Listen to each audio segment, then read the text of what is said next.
Okay, welcome. Coding University, training humans to train themselves. Okay, we know we're an automatic and we just do what we do. We go, we get trigger, and then we respond with actually not just one little simple response, but actually usually it's a connected response of sort of a series of events that we've been trained to do. And then from at the end of that one, then we get triggered by another trigger, and we go on to the next one, and the next one, and the next one. So there's sort of like a it isn't like just one trigger response, trigger response, trigger response that we it's like a series of little chunks that we're going from space to space to space, as we sort of talked about. We have our morning routine. We get a morning trigger, go through our morning routine. Drive to work or to school routine. Then our go into school or work routine. Our be at work or school routine, and then we have those things that we just do what we do, and that's who we are. Depending upon there's minor variations, etc. But it basically is sort of the same. And one of the questions we want to ask is, sort of what's going on there. So it's sort of like our subconscious is always sort of looking for that trigger or thing that has the most reward in it that is possible for us. So we sort of evaluate this and that. It seems like there might be like a covered price or a cover reward that's on the front of it, and we look and over here versus there, and we decide where we want to go. And the question is, how are those things created and how do we get to them? Well, before I do that a little bit, I want to, they say, there are a lot of in history, there are a lot of different women women that were seducers, shall we say. And the reason why they're famous is because women didn't have power, physical power or position power. They had, shall we say, their feminine charm. But as women get older, they lose that youth, the I guess the skin, etc., etc. So some of these women, though, like Cleopatra and a few others, they maintained the interest and the charms of very powerful men for a long, long, long time. Actually, became powerful over them. And the question is how did they do it? It wasn't their physical beauty anymore. So again, the question is, are we always going to be driven mostly by our hunger, our sex drive, or whatever those drives? Is there anything else that's going on? So now, if we look at our little machines, like we go from machine to machine to machine, that's where those things exist. So let me just tell you a story.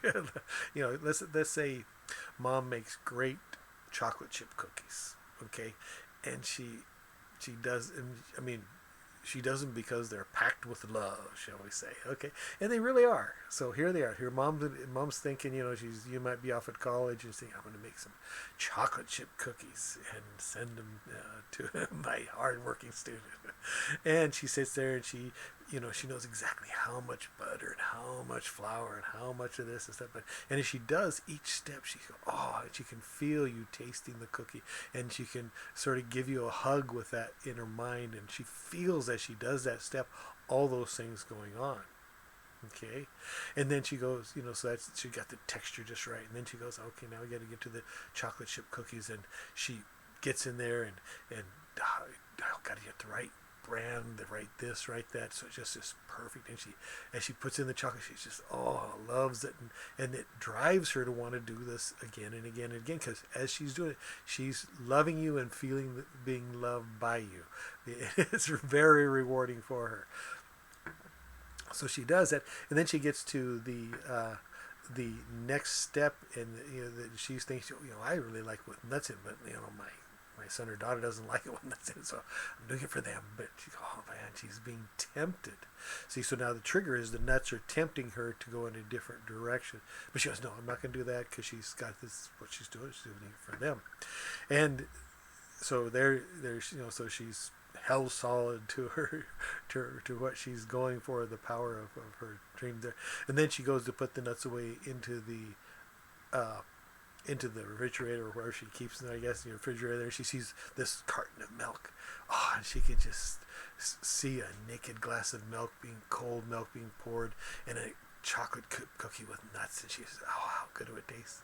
And she decides she's seduced by at least making one chocolate chip cookie for herself and enjoying it. So anyway, the idea of that we are driven by rewards that we get in these little machines to do them, and that we can be distracted or tempted away or seduced away from it, is something where we're trying to build those things that actually get us where we want to go. So we wanted to go to delivering these cookies to our son and daughter. That was our goal because we loved them, etc., etc., and we wanted to stay true to that.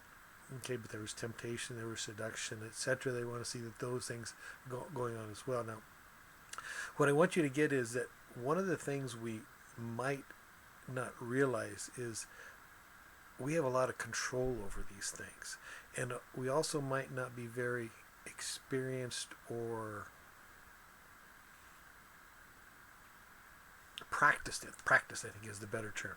So for instance, like if you know, how often do you go, wow, I'm real proud of myself, I did that? Or, oh, isn't that interesting? And you generate interest into something. Or you go, oh, I wonder what that is, and create some curiosity. Or, you know, oh, I feel, you know, I did something that was really important today. I made a difference today. And it's like generating some of those feelings that we may not. I mean, we always think that we've got to experience them by accident, but we can actually put ourselves in positions where we create them. See, Mom put herself into the situation of experiencing love by making the chocolate chip cookies. You become important by doing things that you think are valuable. You make a difference by creating results that make a difference. You know, you decide those and you judge them and you put them into your day. It isn't just they don't accidentally happen, but you have to train yourself to do it, because remember, you're going to do what you do. And if you have trained those into things that you do, you start feeling proud of yourself every day, or you start feeling curious about stuff because you every day, and you start putting those things into who you are and training it into who you are. It's just like if you start going, I know, it's like, okay, I'm trying to, let's see if we can do this here real quickly here. So if a person is looking for something, they're going to find it. That's sort of the story, right? So if you go, oh man, I know this is going to be an interesting day. I wonder what's interesting. They got curiosity when it's going to be, start to look for it.